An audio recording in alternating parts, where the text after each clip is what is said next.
Тоң районуна караштуу Көкмөйнөк бир жалпы орто билим берүү мектеби.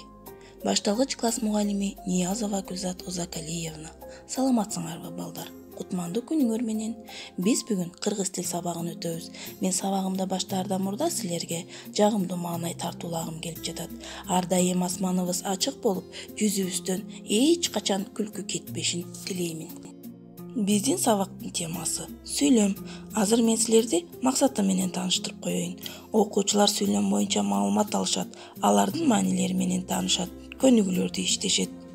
Сүйлөм бир же бир нече сөздөн түзүлүп бүткөн бир ойду билдирет. Сүйлөмдүн түрлөрү айтылышына карай жана түзүлүшүнө карай экиге бөлүнөт экен.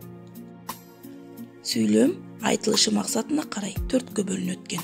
Жай сүйлөм, суроолуу сүйлөм, жөнөкөй сүйлөм, татаал сүйлөм болуп. Жай сүйлөм ойду жайынча баяндайт. Жай сүйлөмдүн аягына чекит белгиси коюлат. Мисалы, бүгүн биздин майрам десек балдар, сүйлөмдүн аягына кандай белги коюлду? Чекит белгиси коюлду. Азаматсыңар балдар. Суроолуу сүйлөм деп суроо иретинде түзүлгөн сүйлөм суроолуу сүйлөм деп аталат.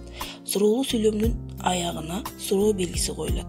Булар кимдер? Алар эмне кылып жатышат? Булутка минип асманга учса болобу десе балдар, сүйлөмдүн аягына кандай белги коюлду? Суроо белгиси коюлду. Илептүү сүйлөм күчтүү сезим менен айтылган сүйлөм илептүү сүйлөм деп аталат. Анын аягына илеп белгиси коюлат. Мисалы, дүйнөдө тынчтык болсун. Ай, көпөлөктөр абдан көп тура десе балдар, анда сүйлөмдүн аягына илеп белгиси коюлат. Сүйлөм түзүлүшүнө карата экиге бөлүнөт экен. Жөнөкөй сүйлөм татаал сүйлөм болуп, жөнөкөй сүйлөм бир сүйлөмдөн туруп бир ойду билдирет экен. Мисалы, күз келди. Ал эми татаал сүйлөм эки же андан көп сүйлөмдөн туруп бир ойду билдирет экен. Мисалы, биз үй бүлөбүз менен чогулабыз да, жаратылышта эс алганды жактырабыз десе бул балдар, анда татаал сүйлөм болот экен. Эми балдар, китебиңерди карагыла. Биринчи көнүгүү суроолорго жооп бергиле. Текстте канча сүйлөм бар?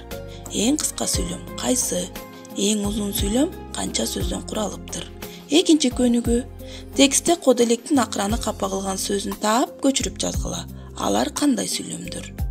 Азаматсыңар балдар. Эми балдар, үйгө тапшырма. Биринчи тапшырма сүйлөмдөрдү толуктагыла. Экинчи тапшырма суроолорго жооп бергиле. Көңүл бурганыңарга чоң рахмат.